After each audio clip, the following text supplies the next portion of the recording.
Have you ever heard of the evangelical pastor, Joel Osteen? Well, I have secret government documents that conclusively prove, beyond a reasonable doubt of it, and I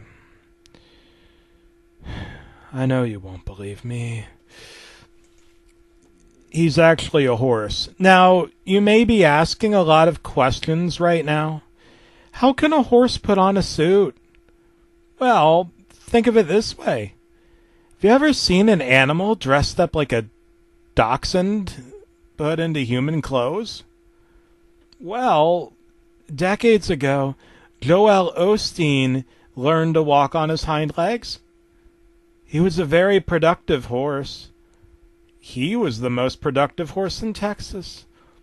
Now, Joel Osteen is from Texas. Texas is known for its horses. Basically, he was rated best in show for 10 years running in the local rodeo. So what happened is he was named best in show so many times, they put him up as the prize show pony. That's what that was.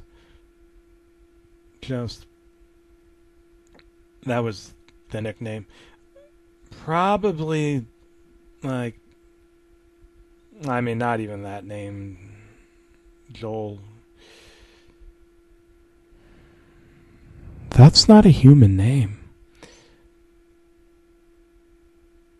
By the way, my point is that they cut off his tail and he ended up dyeing his skin. He trimmed his mane. If you put him in a horse in the same room, you're not even going to be able to tell the difference.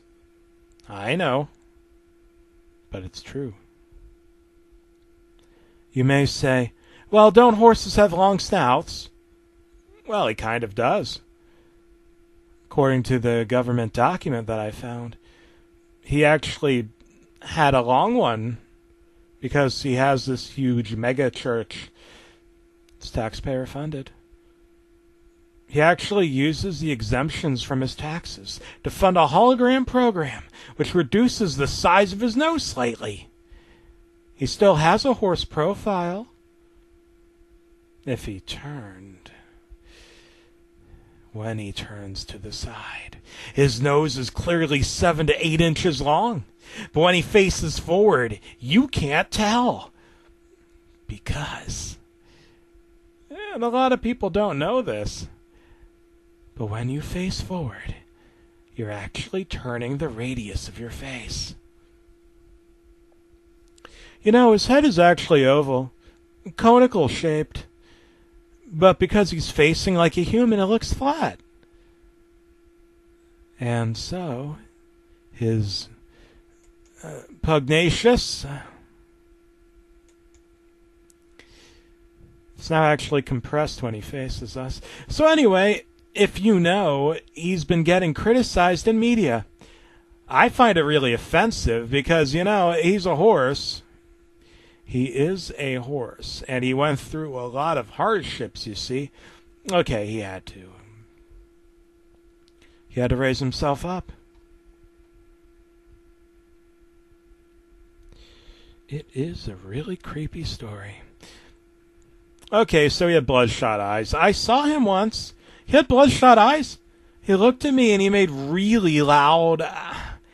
I was in the front row to show, and he turned to me. He made really loud... Yeah, that's it. Yeah, you know when horses make that noise? He did like a ritualistic... horses will sometimes do it in lesser parts of North America. They'll stand on each other's hind legs and do a ritualistic mating dance. And he started doing that with what they call a pulpit. It's that thing at the front of the church. Like, he was standing there with his hooves. And he does have hooves. I'm not going to lie. He straight up got hooves.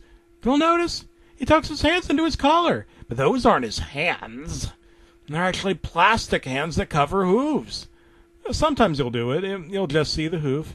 That hard part that, they make glue out of.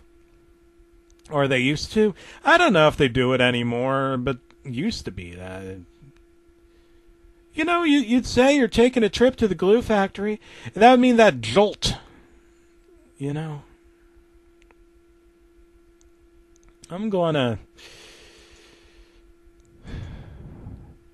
melt your bone marrow down into glue. But because he's a horse, that's completely socially acceptable. I have a socio-political degree at micro and macroeconomics, and I know how all that works. You know, the horse, the use of horses. I still think that Joel had to overcome a lot of adversity to end up painting that horse. You know that number one horse? You know, you can insult him for closing his church off to flood victims, but, you know, nobody talks about how, you know, a horse in a field doesn't rescue a gazelle. That's basically what it is. Basically, a horse in a field not killing it. Well, horses are mostly vegetarian, so think of it this way.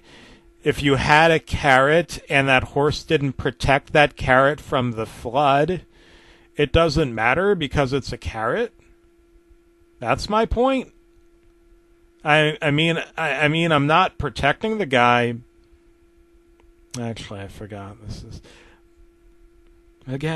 is a creepy story. Anyway, I was at one of his shows, and he turned to me, and he whispered in a really slippery voice. He said it really quick. The camera cut immediately. I saw the guy. Because when you go to those big televangelist shows, you know what they'll do? They'll have like 6 cameras running, and I saw all 6 cameras immediately pan. They immediately turned, and I heard the director yelp, "Cut!" really loudly.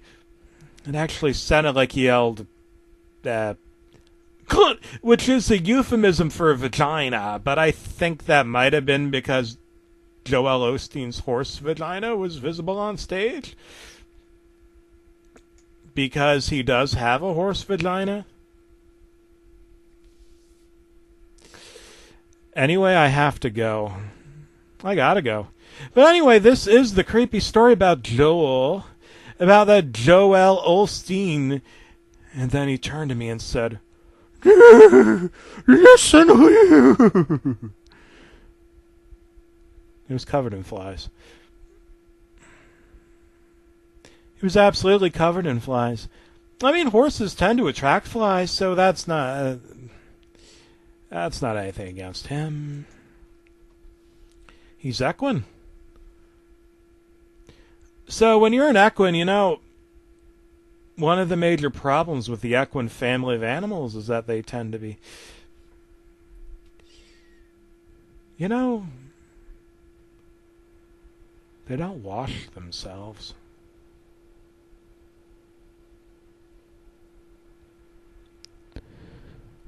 No wonder he wanted nothing to do with the flood.